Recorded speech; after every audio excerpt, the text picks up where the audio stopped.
O futuro já começou. A gente, há alguns anos, jamais imaginou estar dentro da sala de aula hoje com toda essa neurodiversidade e já estamos em sala de aula com essa formação, né? Esse foguetinho aí é porque a gente precisa, sim, avançar e avançar rápido nessa questão da personalização da educação. Quando a gente fala da personalização, a gente fala do plano de educação individualizado, a gente fala de um portfólio individualizado, a gente fala de cadernos personalizados, atividades personalizadas de acordo com o hiperfoco e de acordo com o transtorno e as comorbidades de cada um. Parece difícil. No começo, a gente meio que se assusta, mas não é nada do outro mundo. Claro que a gente vai ter que estudar, sim, cada vez mais, e entender como é que a gente pode atender essa criança de uma maneira mais eficiente. Para isso, existe um monte de coisa que acontece antes da criança chegar à sala de aula, que passa pela coordenação, que passa pela direção, que passa pela gestão escolar, né? Tanto da formação de profissionais, quanto da formação do grupo gestor, né, que vai receber essa criança. Por exemplo, a coordenação que vai fazer a matrícula dessa criança, vai fazer entrevista com os pais? Como fazer essa entrevista com os pais? O que a gente pergunta? O que a gente pode ou não perguntar? O que pode ter ou não na ficha dessa criança? Né? Quando a gente pensa numa educação personalizada ou numa escola inclusiva de verdade, a gente tem que pensar, inclusive, na estruturação física do local. Quando a gente fala hoje que o futuro já começou, é que essa educação ela vai precisar realmente passar por toda uma transformação. A gente vai ter que esquecer a educação passada, né, tudo que a gente aprendeu, e fazer uma ressignificação. A gente pegar os conteúdos e fazer com que cada criança compreenda dentro do seu QI ou dentro da sua neurodivergência. Como é, por exemplo, que o Joãozinho conseguiria aprender matemática? É através de fórmulas? Não. É através de material concreto? Não. Será que ele consegue abstrair? Será que em algum momento da vida dele ele vai conseguir abstrair? Autistas de nível de suporte 3 não abstraem. Autistas de suporte 2 também têm muita dificuldade dessa abstração. Autistas leves, não, já é completamente o contrário, eles abstraem desde muito cedo. Então, essas características vão fazer com que a gente tenha um norte, né? Como é que a gente vai chegar no cérebro dessa criança? Como é que a gente vai fazer ele aprender? Porque um bom educador, um bom professor, né, eu estou em sala de aula até hoje, é aquele que olha para os seus alunos e olha cada um de maneira especial, que quer que cada um vença, que termine um ano com conteúdo aprendido, que os pais fiquem felizes, toda a comunidade escolar fique feliz. Nós temos hoje no Brasil uma demanda enorme, né, de crianças com atraso da linguagem, atraso na leitura e problemas de interpretação textual, que é muito triste. Né? Nossa classificação na área educativa mundial é péssima. Por quê? Porque a gente vem generalizando essa educação há muito tempo. A gente tem trilhado um caminho, né, apesar de todos os investimentos em educação, que eu sei que existem, mas a gente tem generalizado. Quando a gente generaliza, a gente coloca todo mundo dentro de uma mesma normalidade, que não é mais o que acontece hoje. Talvez por isso a gente ainda não consiga vencer ou estar nos picos, né, de toda a tabela educacional do mundo. Porque a gente não se deu conta ainda que essa criança não aprende como todas as outras. Antigamente, a gente entrava em sala de aula, o professor, né, entrava em sala de aula e ele tinha na cabeça o planinho dele de aula ali desenhadinho, ia para a lousa, dava a aula dele, fazia a explanação e ia para casa. Hoje é um pouco mais complexo, mas a gente também ganhou um auxiliar de sala, a gente também ganhou o AT, a gente também ganhou uma coordenação que pode sim ser ativa dentro da sala de aula, principalmente com os atípicos. Então, assim, existe toda uma refiguração da educação. Enquanto a gente não entender que, para que a gente tenha selos da Unesco, selos do MEC, que a gente ganhe medalhas, que o município seja referência em educação, né? Ou que a gente, enquanto educador, seja homenageado, porque existe um monte de projetos bacanas que a gente pode se inscrever, é mostrando que a gente é capaz, sim, de personalizar essa educação. Quando a gente fala hoje em personalização, a gente pensa em tudo. A gente quer personalizar a nossa casa com móveis projetados, a gente quer personalizar o nosso carro quando a gente compra com os itens que a gente mais gosta. A gente quer, por exemplo, comprar um caderno inteligente hoje, que nada mais é do que uma adaptação daquelas pastas antigas, mas a gente pode customizar ou personalizar.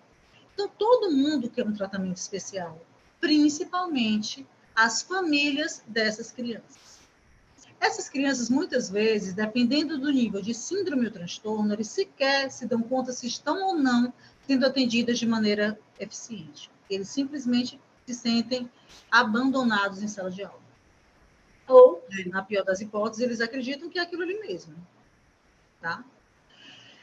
As famílias não. As famílias hoje elas estão ligadas. As famílias hoje procuram seus direitos. As famílias hoje estão buscando muita informação. E elas sabem sim que o caminho é a personalização. O caminho é atender essa criança de uma maneira mais especializada. Deixa eu trazer um pouco, antes de você falar, Dani, das atipicidades propriamente dita, eu acho muito importante essa reflexão que você está fazendo, porque é óbvio, claro, que a gente sempre tem uma preocupação com uma educação de qualidade, com oferecer para essas crianças, acho que as estratégias, né, a prática, para que elas percorram esse processo de ensino-aprendizagem, possam desenvolver todas as habilidades e competências. Mas na minha atuação, na minha prática, o que eu vejo também são professores cansados, são gestores exaustos, né? É muito comum, eu ouço isso quase todos os dias, né? Doutor, eu tenho um TDAH aqui, eu tenho um autista, ele está agressivo, como você mesma disse, né? E a escola não sabe o que fazer. E veja, ao meu ver, é razoável que não saiba. Como você mesmo disse, né, a faculdade de pedagogia não traz isso, não traz essa formação. Só que a demanda está aí. E a pressão está na escola. Toda a pressão social, né, eu costumo dizer que todas as questões sociais, os problemas sociais recaem na escola e com a educação especial não é diferente. Então, buscar esse conhecimento, eu acho que traz para a gente esse jogo do ganha-ganha, né? Que é um jogo que eu acredito. É o jogo do a criança ganha porque realmente vai viver a inclusão, né? A família ganha e os professores ganham. O sistema educacional ganha, porque a gente consegue, depois, quando a gente sabe o que fazer, a gente consegue direcionar o trabalho com os nossos alunos da educação especial, com as famílias da educação especial, a gente consegue se posicionar, porque a gente sabe o que a gente está fazendo. E isso, então, traz para todo mundo um conforto, porque o que eu vejo é isso, são professores exaustos, né? É muito difícil, tem salas que, deixa o pessoal aí no chat contar para a gente como é que está na escola deles ou na rede que eles trabalham, mas tem tem escolas aí, tem turmas com 3, 4, 5 alunos com necessidades especiais, né? A questão do suporte também precisa, né? Eu consigo desenvolver autonomia, então acho que essa reflexão, vou deixar essa reflexão aqui para vocês, mas eu acho que ela é muito importante. Com certeza. Quando eu falo que eu me coloco no lugar dos professores, porque eu atendo, Fê, você sabe que eu atendo todos os dias crianças dentro de sala de aula e no consultório. E a gente entende que a pior coisa para uma família hoje é receber a alegação da escola, vem buscar teu filho porque ele está em crise. Vem buscar o teu filho porque a gente não sabe mais o que fazer. Ou fulaninho machucou um colega, né? Dá para a senhora vir buscar? Quando a escola chama o pai para buscar essa criança mais cedo, ela está assinando um documento de que ela não é capaz de transformar a educação dessa criança. E aí a gente corre um sério risco dos professores, né, ficarem numa situação de refém. Porque a linha de frente da escola não é a coordenação, a direção. A linha de frente é o professor. Né? Enquanto professora, porque eu sou professora, sim, a gente sabe que o pai, a primeira pancada que ele dá é na professora. Entendeu? Ela não estudou, não? Ela não sabe o que fazer, não? Então, é esse tipo de coisa que a gente tem que evitar para que a gente consiga ter uma vida profissional mais tranquila. Né? Hoje não é. Né? Eu sou especialista em saúde mental, Fernanda, e a gente tem visto todos os dias, né, chegando professores com síndrome de Burnout, com depressão, com vontade de desistir de ser professor. Por quê? Como você disse, é exaustivo. É exaustivo Contratados, demais. né? Afastados. A gente tem acho que a gente nunca teve um índice tão grande de professores afastados, por causa dessa pressão diária. E você fala, mas eles não sabem o que fazer. Eu acho que a gente precisa assumir, né? Realmente não sabe o que fazer. Não é razoável esperar que saibam, mas a gente pode buscar os meios para isso, né? E não há outro meio que não seja o conhecimento. Não, não existe assim. Quando a gente coloca, quando eu coloco, eu sempre defendo os meus professores, né? Na linha de frente lá da minha escola, eu recebo os pais todos os dias na porta e eu entrego todas as crianças. Exatamente para blindar os meus professores das pancadas que porventura possam aparecer. Mas não é todo gestor que tem esse tempo, né? Ou que tem essa disponibilidade de estar lá. Como a gente é uma escola com 80% de crianças atípicas, eu não tenho outra opção que não seja estar na linha de frente. Como você disse, por quê? Pelo conhecimento mesmo, né? De saber que qualquer coisa que perguntem, eu vou saber responder. E a gente só vai saber responder se a gente tiver a segurança do que a gente está fazendo. Pode até ser que o que a gente faça nos primeiros momentos não surta efeito, mas a gente sabe o que está fazendo. E a gente sabe que mais adiante vai surtir, porque as pessoas hoje, depois do mundo virtual, elas querem as coisas muito imediatistas. Tipo assim, mas o meu filho não aprendeu a ler ainda com 5 anos, com 6 anos, com 7 anos, né? O meu filho vai falar quando?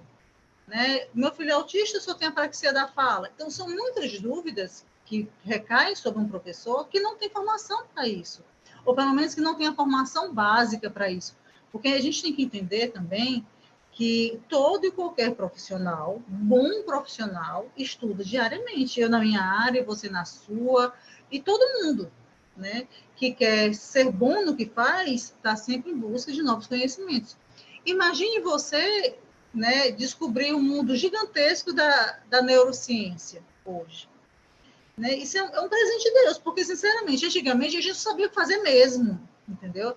Foi depois de muita pancada, depois de muito estudo, depois de estagiar, de atender em consultório, de ficar lá observando que a gente foi sabendo lidar com as melhores situações. Vai ter sempre situações que vão ser mais desafiadoras? Vão, mas a gente vai estar ali para aprender. E eu acho que essa vontade de aprender, que a gente quer tanto que o nosso aluno tenha, é que a gente tem que ter também. Por exemplo, quando a gente entra na sala de aula e vê uma típica ou uma criança agindo de maneira diferente, primeira coisa que aparece na cabeça do professor, meu Deus do céu, o que essa criança tem? Qual é o laudo dessa criança? Será que ele toma medicação? Qual o nível de suporte? Será que vai ter alguém para me ajudar? Como é que eu vou adaptar essas atividades? Né? Essas atividades sou eu que tenho que fazer? A coordenação vai fazer? Quem é que vai me ajudar? Então, assim, o primeiro momento, assim como da família é o de negação, do professor é do medo. Não tem nenhum professor no mundo que não tenha medo de não saber lidar com uma criança em crise em sala de aula. Porque ela não sabe se ela se protege os demais, se protege ele, o que fazer? Qual é a primeira atitude a ser tomada naquele momento? Né?